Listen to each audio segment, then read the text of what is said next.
You would have, I mean, God, um, too much time, effort, energy, frankly, has gone through most of the Western media, and particularly the New Zealand media, in discussing the intractable, seemingly intractable issues that affect Gaza and Israel and that particular part of the world.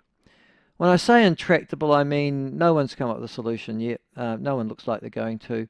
They all hate each other.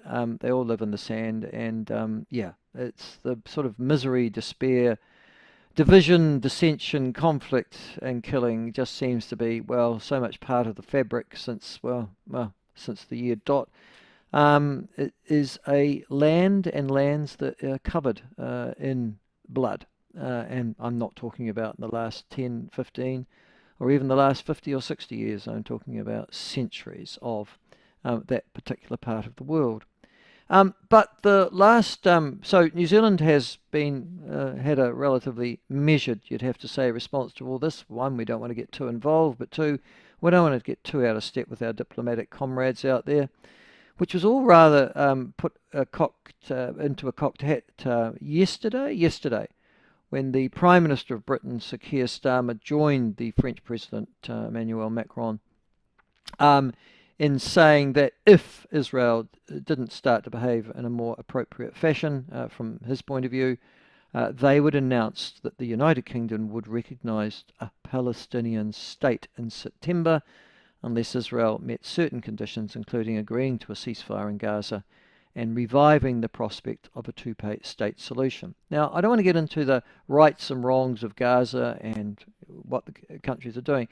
The issue that I have got our next guest for, Professor Robert Patman, is on, who's an expert obviously on geopolitical issues, otherwise he wouldn't be here, is on what New Zealand's response has been thus far on this issue, and given the intervention of the Prime Minister Sir Keir Starmer in the UK, whether or not New Zealand will follow suit. And Sir Robert Patman joins us now. Welcome to the show again, Robert. Love to have you on. Thanks, Michael. Good to see you. Okay, Uh, as you know, well, you know all of this. I've done the introduction to, etc. New Zealand's stance, from what we can see from Foreign Affairs Minister Winston Peters, seems to be quite measured at the moment. And yesterday, the Prime Minister of New Zealand, Christopher Luxon, said that they weren't going to go as far as Sir Keir Starmer, but were keeping an open eye on all developments in that area. What is our official view on the events playing out in the Middle East at the moment?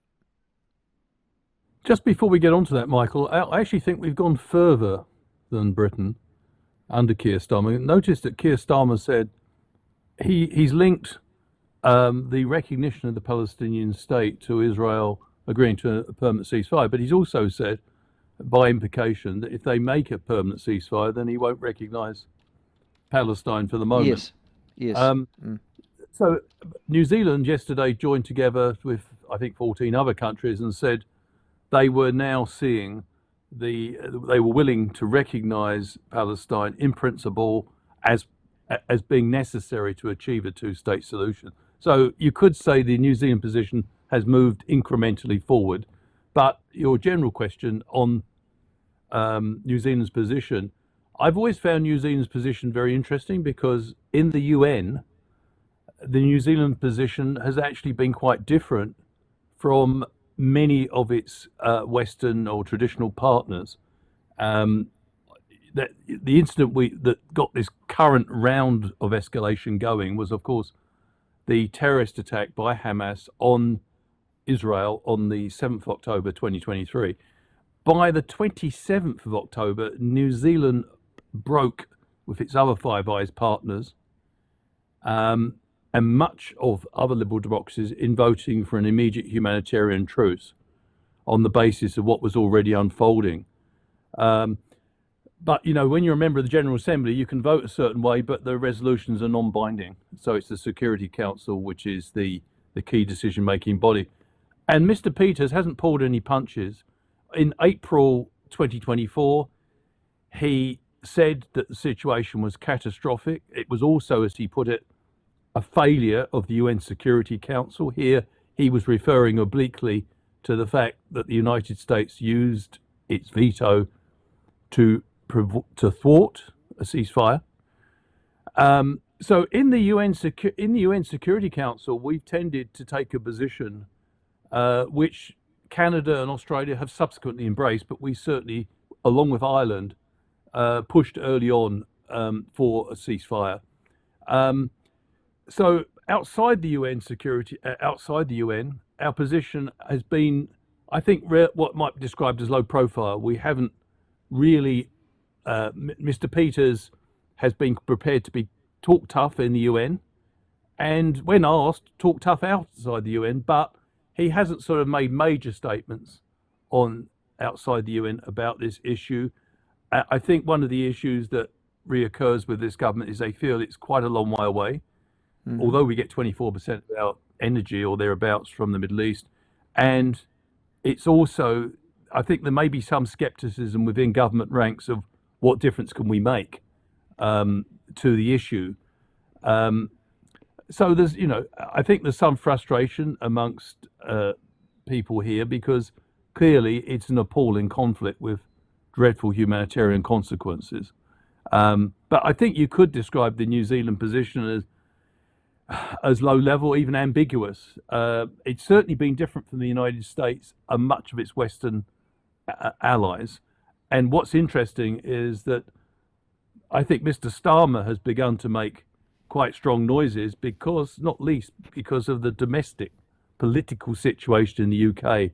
There's been massive demonstrations against Starmer. Britain, unlike New Zealand, does have a historic responsibility in the Middle East because of its involvement there historically. Are you talking about the Balfour Declaration? And I think some people feel that Starmer hasn't lived up to that responsibility and should have shown more leadership. But he has come off the fence somewhat now. So, yeah, I mean, will New Zealand follow? I don't think so. The interesting thing is one of the reasons I think our government's kept a low profile is that it didn't want to offend the Biden administration, and I think it certainly didn't want to offend the Trump administration. Both the American administrations have given almost unqualified support to Israel's response to the Hamas terrorist attack in Gaza. So I think that's been one consideration why we've taken quite a far-reaching position in the UN, but not cared to repeat it too much outside the UN. I understand. I take your point about Britain. I think they were in charge of, they had a League of Nations mandate to look after Palestine after the First World War to after the Second World War, That's right, obviously. yeah. So, yeah, I can understand they've got an historic association with that area, but as you say, New Zealand hasn't. Listen, the other thing though I'm intrigued by is, given that New Zealand's got a position which I don't think's in dispute, and it's been around for, well, in my lifetime since about the year dot, about a two-state solution in that particular part of the world, an independent and free Israel and an independent and free Palestine. What's the issue with recognizing Palestine as a state if that's your policy position, that you do want Palestine to be a state? It's a good question, isn't it? The position in countries which have taken that step, such as France, have immediately encountered strong criticism from the United States, which say that such a move is premature. To date, more than 142 countries have recognized Palestine as a state. I think the official position is that we're waiting until certain conditions are fulfilled. What sort of conditions are the Americans and other critics of what they call premature recognition of Palestine as a state holding out for? They want to see peace established in the occupied territories, which I'm talking here about, of course, Gaza and West Bank, and also East Jerusalem. But also, so I think one condition would be, let's wait until there is calm in the occupied territories, and then people can, are in a position to have a sensible governance system. They want to be convinced that Hamas is not in charge of an independent Palestinian state. they are aware of the differences between Hamas and the Palestinian Authority in the West Bank. Mm. So I think there's some of the complications. Another big complication, though, is that Mr. Netanyahu doesn't accept, even in principle, the possibility of a Palestinian state. He doesn't believe in the principle of Palestinian self-determination. So he wouldn't put it that way, but in the last 25 years, he has taken, I mean, there's no secret about it. He does not see that as the way forward. So he rejects a two-state solution. And that raises the interesting question, why have so many countries like Britain and the United States provided arms for Mr. Netanyahu when they actually disagree with the purpose for which he's using those arms? Um, so that's Well, an as I said interesting one. yesterday, it's a tar baby. I think anybody who touches it, the logic went out the window a But long time ago. one thing I Um, think, one thing I think Mr. Peters deserves credit for, our foreign minister. I want to emphasise this because it's often lost. He said from a very early stage, there's no military solution